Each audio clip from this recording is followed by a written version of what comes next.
Just then a man came up to Jesus and asked, "Teacher, what good thing must I do to get eternal life?" Jesus answered, "If you want to be perfect," now perfection and eternal life being referred to by Jesus in the same breath, "go, sell your possessions and give to the poor."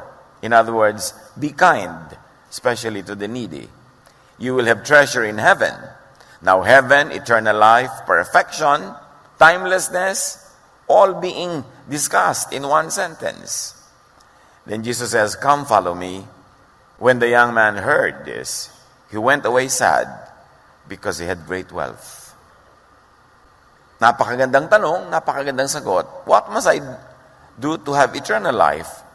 What must I do to have perfection? What must I do to be in heaven or to have heaven in me? And Jesus says, be kind. And that will happen. How can I be kind? Well, you have a lot of money. A lot of people are so needy. Sell your property, give them to the poor, then come and share my happiness. Be with me. Follow me. Do life my way. And he went away sad. He did not want to be kind. Matthew 19:21-22, kung ating isip-isipin, sumagot si Jesus, "Kung ibig mong maging ganap, if you want to be perfect, ipagbili mo ang iyong kahari-arian at ipamahagi sa mga mahihirap ang pinagbilhan."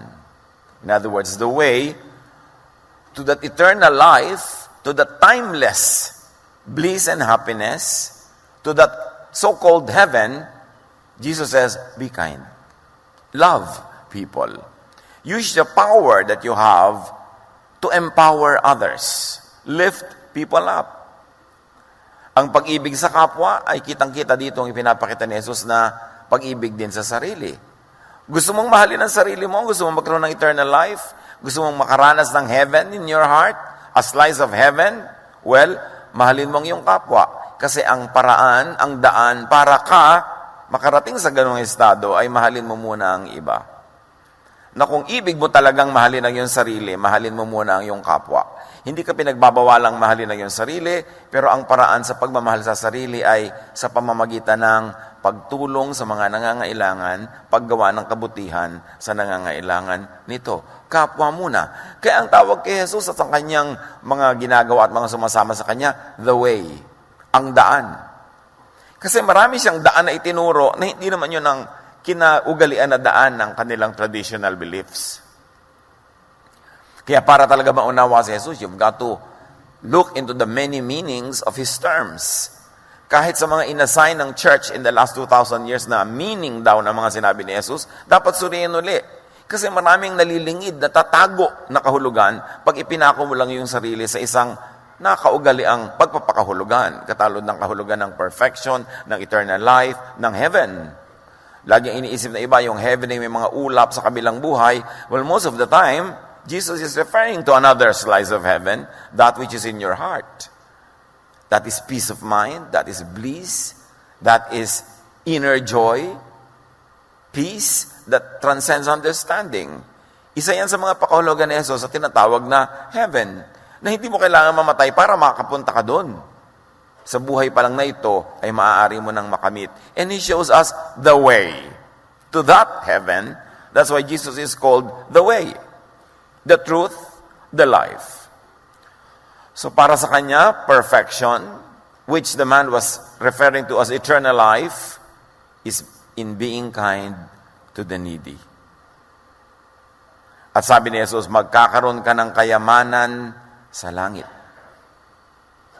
Langit na naman dito, the kingdom of God. Hindi lamang yung pupuntahan mo pag namatay ka na, kundi yung the kingdom of God in and within you. Yung hindi mo kailangan puntahan sa ibang lugar kasi dala-dala mo nasa iyong puso. Luke 17:21, Jesus says, people will not say, look, God's kingdom is here. Or, there it is. No. God's kingdom is here with you.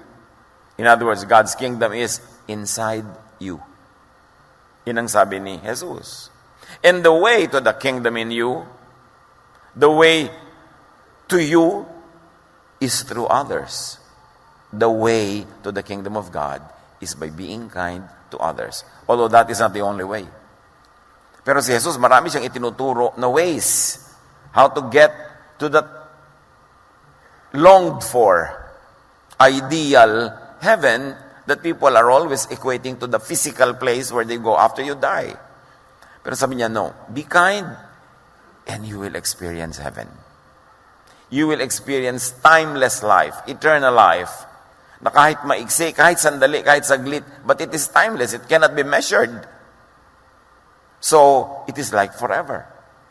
At yung langit na yon is in your heart, in your mind.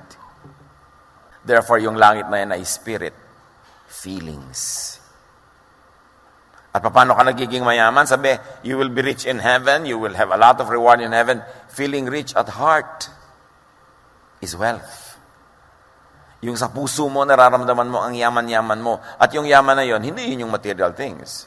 Yung yaman na naidudulot ng paggawa ng mabuti.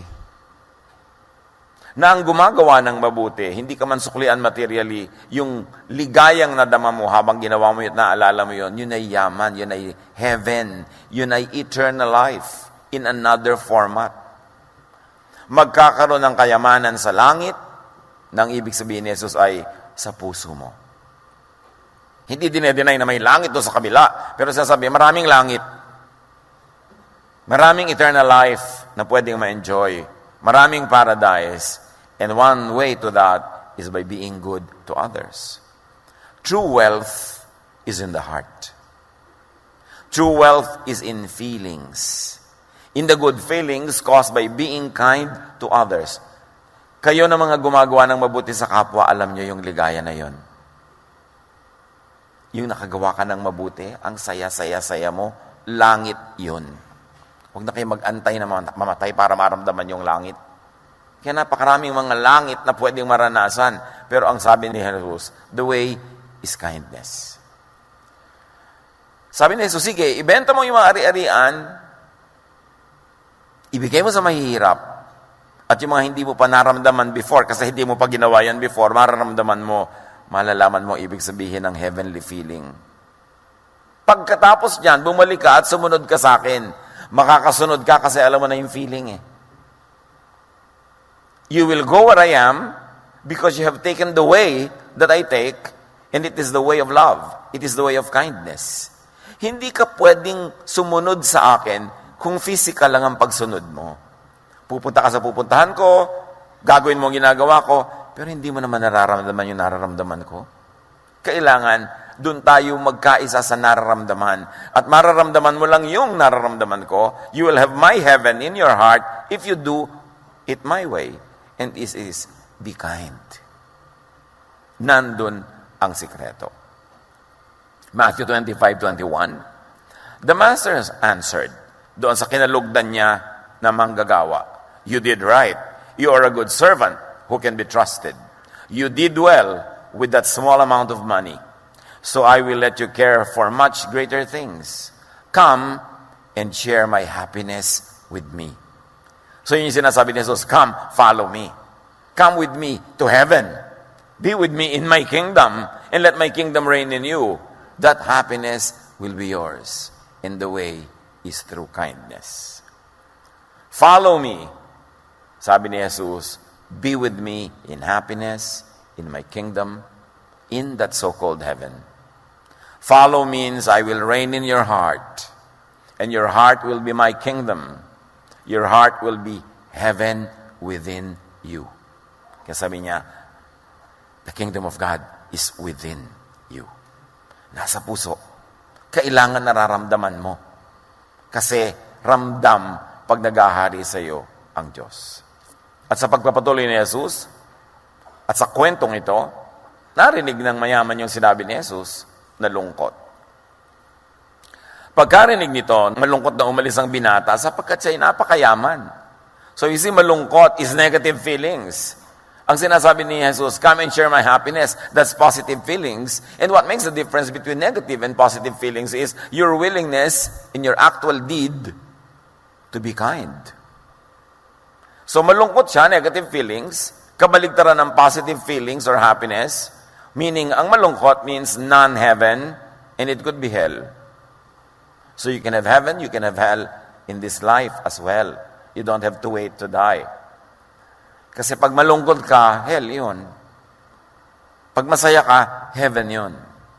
At sinabi ni Jesus, maraming kasiyahan, maraming daan para sumaya, at isa ang tinuturo ko sa yung pinaka-epektibong paraan para magkaroon ka ng langit sa iyong puso. Gumawa ka ng mabuti, maging mabuti ka at mabait sa kapwa. Pero nalungkot siya kasi ayaw niya mag-share.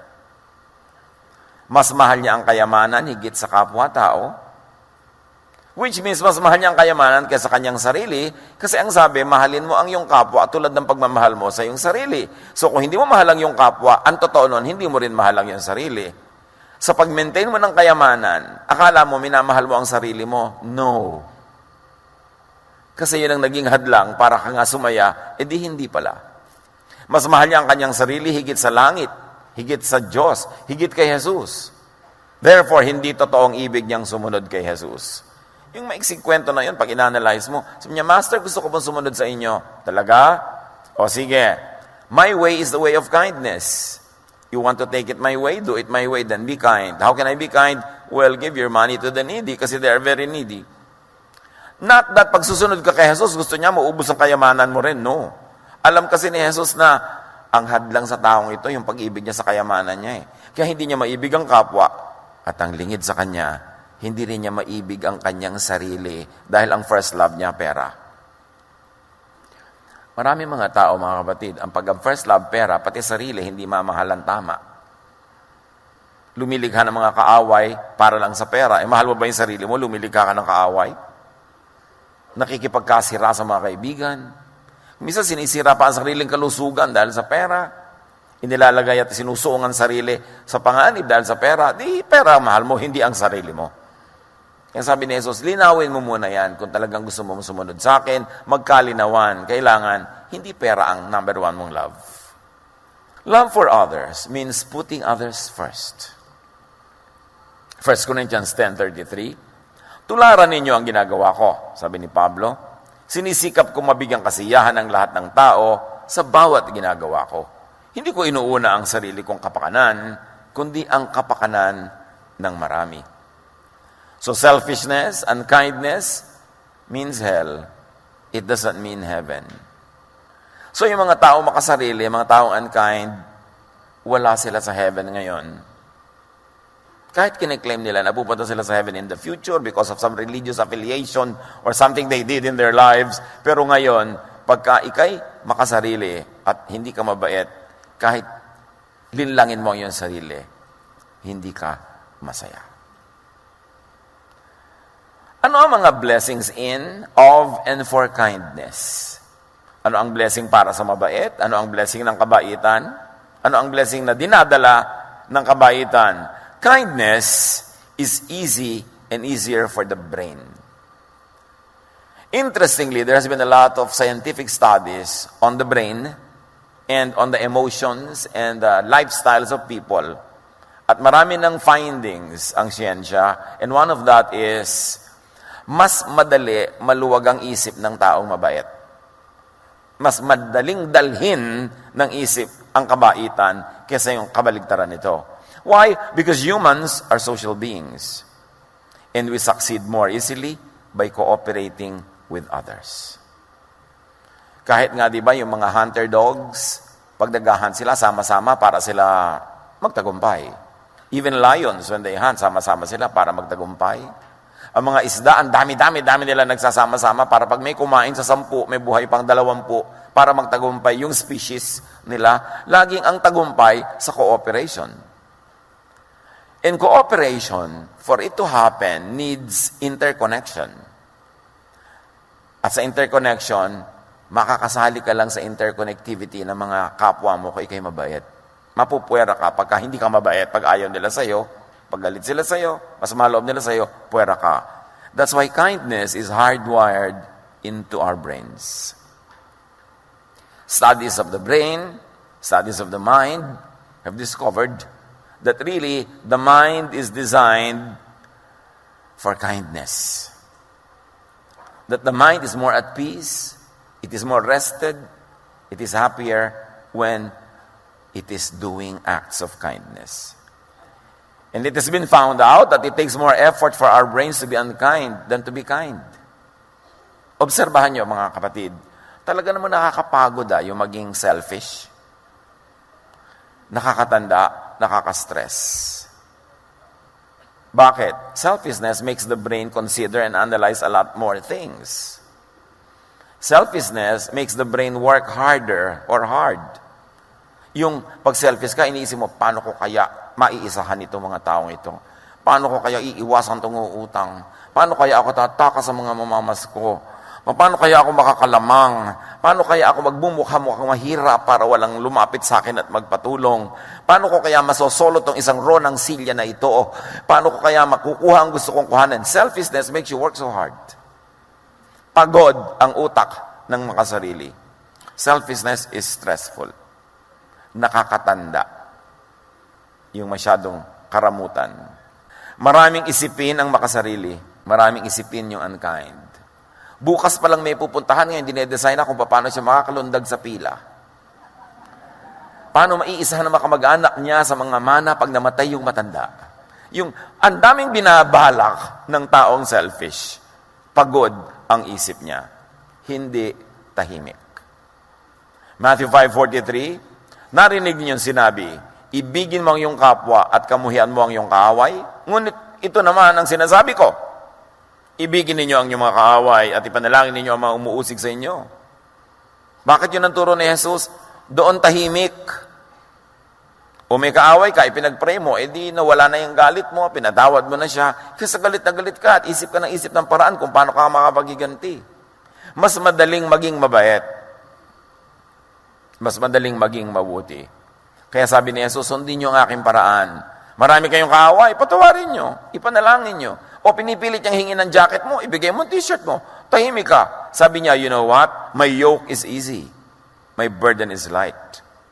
You will find rest for your souls. Agawan kayo ng agawan sa kaprasong mana, agawan kayo ng lupang mamanahin na nasa kuko ng namatay niyong magulang. Nag-aaway-away, generational gulo para sa kaprasong bagay. So niya, alam nyo, ibigay nyo, magpatawad kayo, panalangin nyo sila, ang beneficiary nun kayo, kasi matatahimik kayo Unsociable individuals are disadvantaged. Why? Because struggle is a fact of life. And sociability and cooperation are equally important. Kaya yung kindness, altruism, yung talagang unreserved goodness to others, is present in nature, even in animals and plants. Ang tawag ng mga biologists dyan, survival of the selfless. It helps the group to survive and to win. Kaya hayop, kaya halaman. Alam niyo mga halaman, pag nasa gubat kayo o maraming puno, tumingala kayo sa taas, makikita niyo ang mga dahon nila hindi nagpapatong-patong. Meron silang ino-observe na mga boundaries. Kaya pag meron ditong malaking halaman, meron ditong isang halaman, ang gawin niya, dito siya pupunta para hindi sila magagawan. Ma-observe niya yan. At ayon sa mga pag-aaral, very interesting, ang mga ugat ng halaman ay nag-uusap. May interconnectivity ang mga ugat-ugat. Pagka merong mga kapwa nila halaman na kulang sa nutrient, naglilipat yung ibang ugat sa kanyang lugar para makuha nung nangangayayat na halaman. Pag may isang halaman na ina-attack ng mga insekto o mga kalaban, nagsesend siya ng signal through the roots to announce it to the others para maihanda nila ang kanilang sarili. Kaya sa ilalim ng lupa, maraming nagaganap sa mga ugat-ugat ng mga halaman. Makikita natin yan. It's very, very wonderful na kung visible lang to the human eye, the interconnectivity of the roots. Tapos sa paggawa ka ng bahay, nilagyan mo ng pader sa gitna, killjoy ka talaga. Nagkahiwa-hiwala yung mga halaman. Diba? Kaya parang isang munting daigdig na nasa ilalim ng lupa, magkakainti-intindihan sila. Next time around, when you look at trees, you see that they are cooperating. Ano mga trees kasi, hindi naman sila nakakaalis pagka ina-attack sila ng insect, so nagre-release sila ng mga chemicals na insect repellents. Kaya ngayon, yung mga bio-wise kind of pagpapaalis sa mga insekto, gumagamit ng plants because they have already perfected that way of driving insects away. Not killing them, but driving them away. By the way, kung gumagamit kayo ng mga insecticide, you are killing yourself softly. What kills the mosquito also kills you. Except that isang patak lang sa mosquito, sa'yo, isang drum. Dahil hindi ka nakakalanghap ng isang drum, hindi ka namamatay agad. Pero over time, na iipon sa katawan mo, may effect yun. Don't kill insects. Just drive them away. Especially with insect repellent sa mga halaman. Kasi what kills them kills you. Pareho lang kayong humihinga ng oxygen. Importanteng isipin natin yan. Ephesians 4:25-28. Dahil dito, itakwil na natin ang pagsisinungaling. Tayong lahat ay magsabi ng totoo sa isa't isa. Sapagkat tayo'y bahagi ng isang katawan. Kung magagalit man kayo, iwasan ninyo na kayo'y magkasala. Huwag ninyong hayaang lumubog ang araw na galit pa rin kayo. Huwag ninyong bigyan ng pagkakataon ng dyablo. Ang magnanakaw ay huwag nang magnakaw. Sa halip, maghanap siya ng marangal na ikabubuhay para makatulong sa mga nangangailangan. Ano ang diwa at puso ng katuruan na ito? Cooperate with people. Be likable. Be trustworthy. Huwag kang magsinungaling. Kasi next time, pagka nagsasabi ka, hindi ka na paniniwalaan, wala nang tutulong sa'yo, lugi ka na. Because you thrive in cooperation.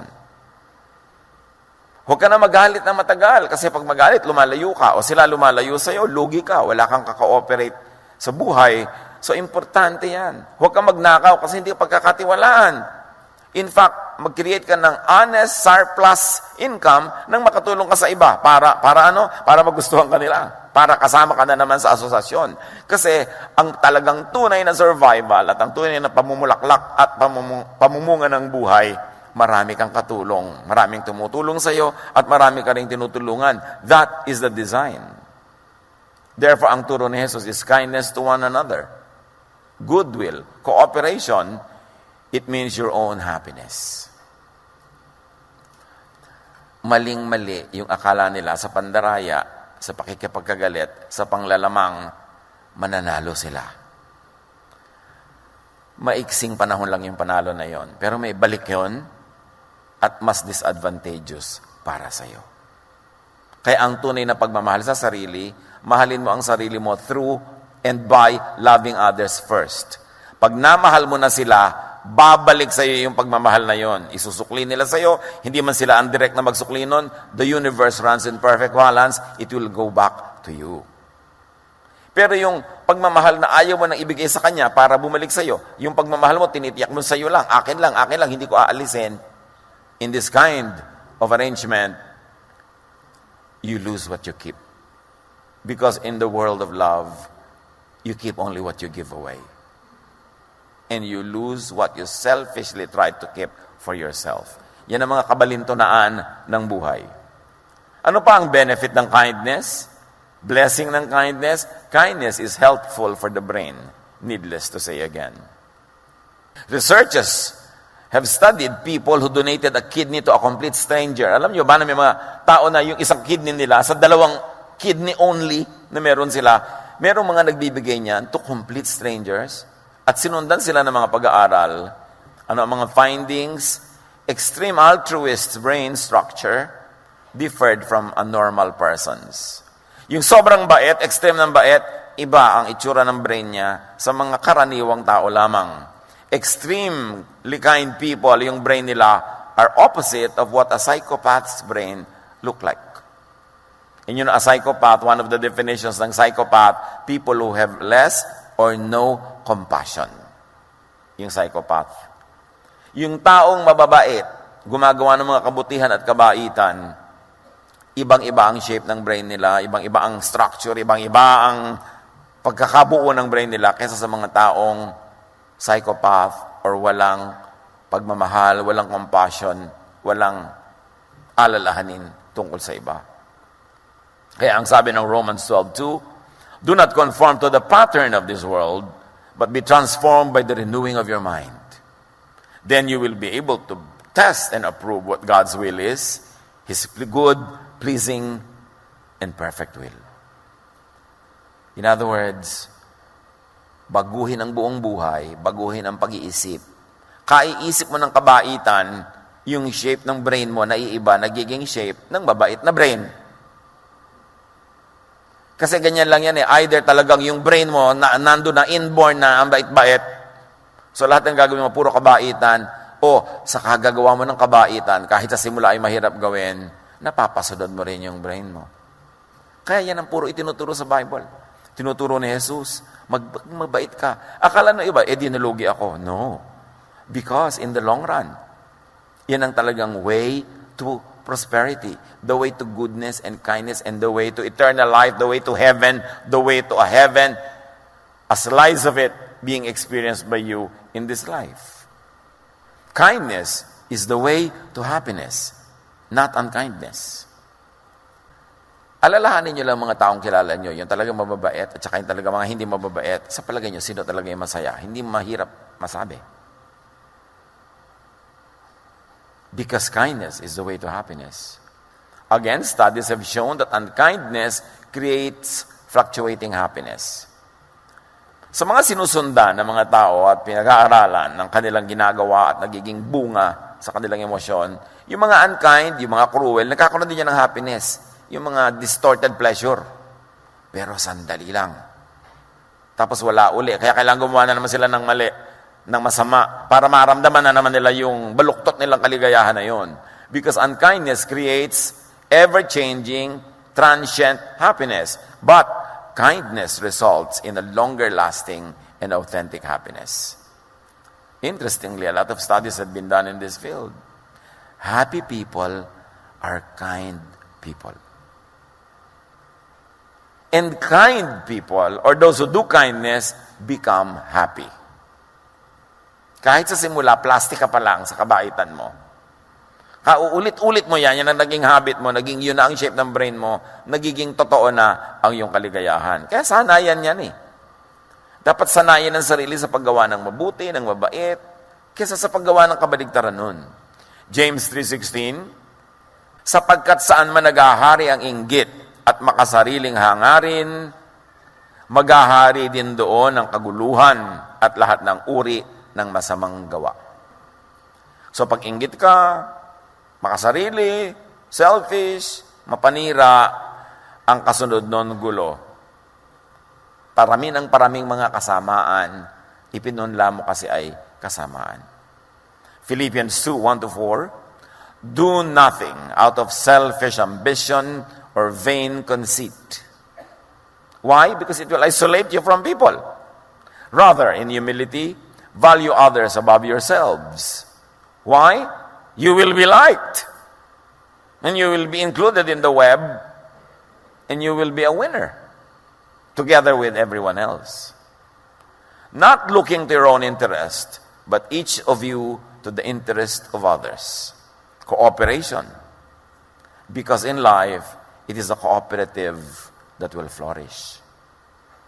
Kaya baligtad yung mga itinuturo sa mga bata ngayon, be competitive, be competitive. Dapat lagi ikaw manalo, dapat lagi ikaw manalo. You will isolate them from their friends, from their classmates. You will isolate them from their cousins. Pag laging gusto nyo, sila yung winner. And nobody likes the winner. Especially the losers, they hate the winners. Kaya dapat ang tinuturo natin sa mga bata, cooperate. Be friendly. Hindi yung sarili mo lang. Kindness always wins. Kindness never goes unpaid. Akala lang natin, lugi ka pag mabait ka. No, because the universe has one basic rule, balance. Lahat ng negative, tutumbasan ng positive. Lahat ng positive, natutumbasan ng negative. Balance ang bunga niyan. And I don't mean negative in the negative way. Laging may balance. So pag nagbigay ka, may tatanggapin ka. O kaya nagbigay ka kasi nauna ka nang nakatanggap eh. Pag tumigil ka ng pagbibigay, tanggap ka ng tanggap, titigil din yung pagdating sa'yo kasi walang balance. So kung gusto mo yung tinatanggap mo, dating ng dating, bigay ka rin ng bigay para yung balance tuloy-tuloy, may flow. Ngayon, bigay ka ng bigay, nauubos ka na. No, because a vacuum will always attract something. So kabibigay mo, nauubos ka, babalik yan ng universe. Kindness never goes unpaid. Kindness is rewarded with an overall health, physical health, and then emotional and social goodwill, peace of mind, health of the mind, which is really wealth. Paikot-ikot siya. May relasyon. People who volunteer to help others, according to studies, lose weight. Baka biglang maraming mag-volunteer. People who volunteer to help others have lower cholesterol levels, lower blood pressure, lower incidences of heart problems. In fact, according to studies, people who volunteer to help others live longer. Of course, unless countered by other factors. No? May mga ibang factor na pwede mag-change ng equation na yun. But all things being equal, yun ang point. All things being equal, yung mabait, matulungin, they lose weight, they have lower cholesterol levels, they are happier, they live longer. Siyempre, gusto ng Diyos yung mababait, humaba buhay. Baligtad yung sinasabi nila bang, ay, masamang damo, mahaba buhay. No! Ang talagang humahaba ang buhay, yung maraming pag-ibig, yung maraming kabaitan, yung marunong magpatawad. Kasi lahat ng negative feelings na yan will kill your body. Proverbs 28:27, those who give to the poor will lack nothing, but those who close their eyes to them receive many curses. You see all of the verses, no? Agreeing with all the scientific findings.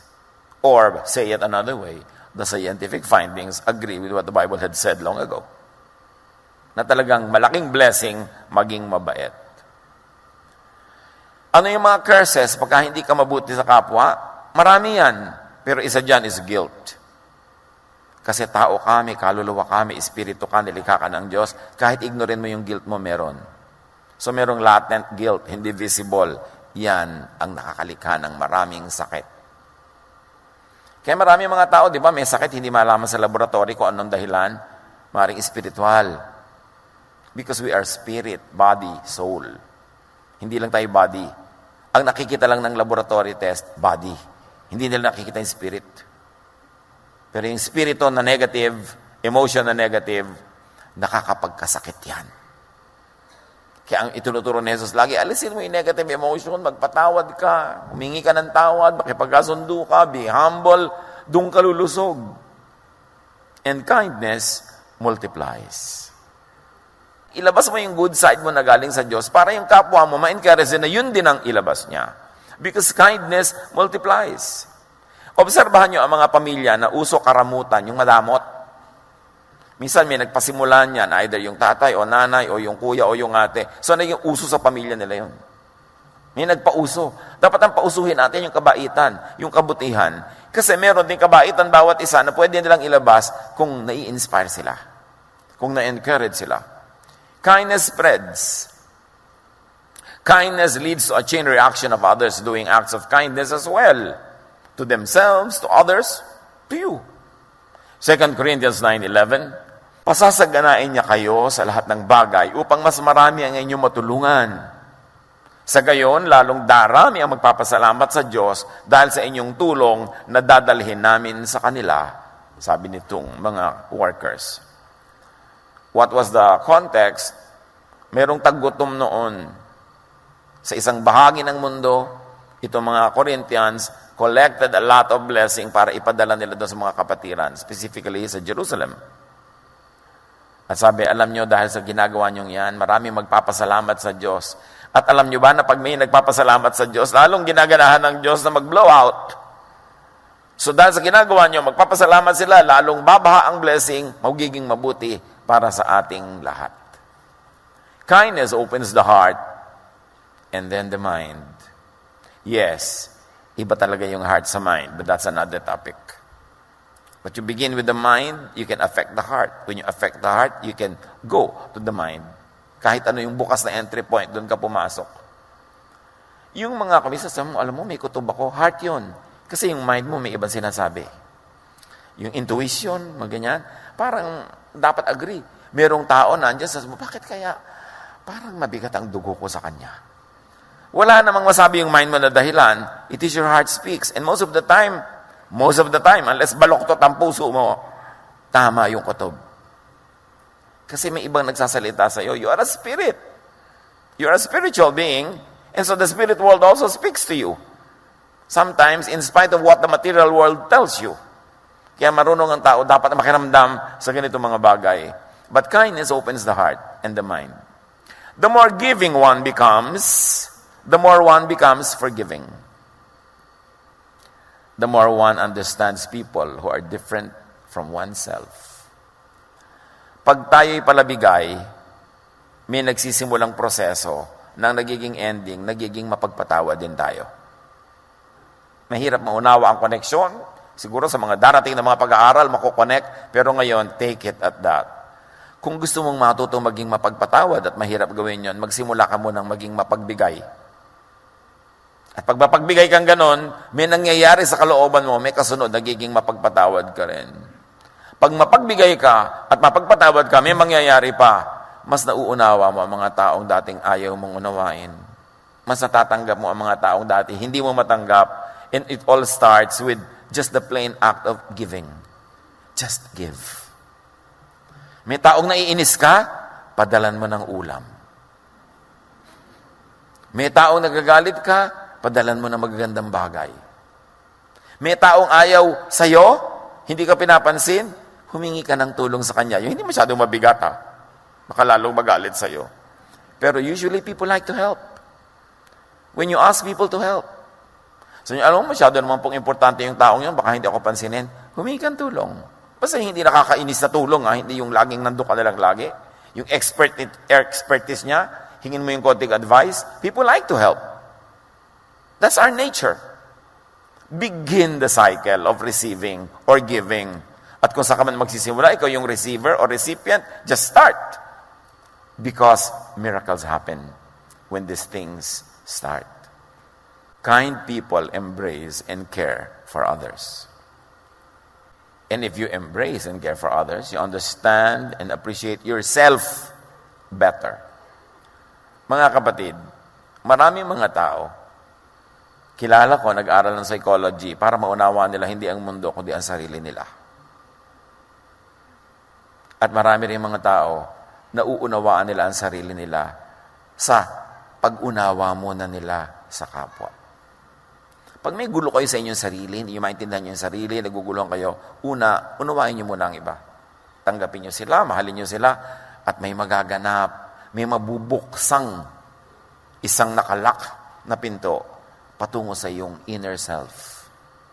One of the best journeys into one's inner self is through the self-image of other people around you. Pag mapagmahal ka kasi maibigin ka sa kanila, ang nagiging ending mo na mamahal mo rin at naiibig ang iyong sarili kung sakaling ang problema mo ay hindi mo mamahal-mahal ang iyong sarili. 2 Corinthians 9:13-14. Ang bukas palad ninyong pagbibigay sa kanila, dahil dyan, magpupuri sila sa Diyos, kaya't buong pagmamahal nila kayong ipananalangin. Can you imagine? Nagbigay kayo sa kanila, ipinanalangin nila kayo ng taus-puso. Paano mo mamaliitin ang pagpapalang pwedeng dumating sa iyo pag mayroong nagdadasal para sa iyo ng taus-puso? Kung ang dasal niya, mamatay na sana siya. Ewan ko kung tatalab sa iyo. Pero definitely, walang dadaling blessing yon. Imbes curses, invite blessings. And you invite that by being kind to others. Yung maipanalangin ka, paano nyo lalagyan ng price tag ang isang panalangin na inusal ng isang mataimtim at taus-pusong nananalangin para sa inyong ikabubuti? How can you stop the hands of God from blessing you? Paano kayo makaka-induce ng isang panalangin na taus-puso sa paggawa ng mabuti sa kapwa? So, be kinder. Kind na naman tayo di ba? Be kinder. Nicer, gentler. At isa niyan, at isa lang ang isasuggest ko na ngayon na paraan na gagawin nating totoo sa buhay ang yung be kinder, learn to ignore and to overlook an offense. Yung nagalit tayo, na-insulto tayo, may nadinig tayo hindi maganda, nasaktan ang ating loob, pag-aralan nating palampasin. Kasi marami tayong unkindnesses na ginagawa pag pinatulan natin yung mga offenses, perceived or real, pag pinatulan natin, nagiging halimaw tayo. Dapat sinasabi nila natin, hayain na. Sige, na-offend ako sa'yo, hayain na. Hindi mo ako pinansin, hayain na. Mas relax ka. Proverbs 19:11, ang kahinahunan ay nagpapakilala ng katalinuhan. Ang pagpapatawad sa masamang ginawa sa kanya ay kanyang karangalan. So pagka pala mahinahon ka, matalino ka. So pagka hindi ka mahinahon, ikaw ay blank. At pag nagpapatawad ka, karangalan mo yon. Napakaganda nun. Don't get even. Huwag gumanti. Forgive an offense. Kung hanggang ngayon, dala-dala nyo pa sa puso nyo yung mga offenses na natanggap nyo, kung kani-kanino, bit-bit nyo pa, dala-dala nyo, pasan-pasan nyo, bitawan nyo na para kayo mapahinga. Karangalan na magpatawad. Katalinuhan na hindi pumatol. Colossians 3:13, bear with each other and forgive one another. If any of you has a grievance against someone, forgive as the Lord forgave you.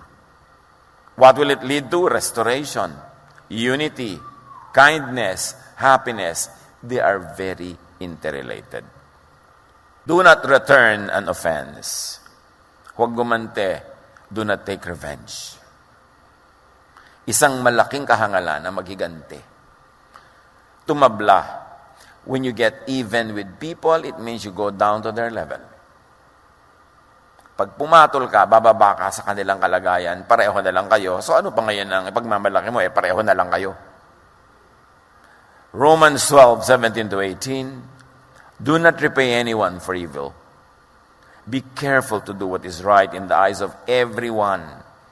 If it is possible, as far as it depends on you, live at peace with everyone. Kind people bless others. Kind people are blessed by the Lord and by others. And blessed people are kind.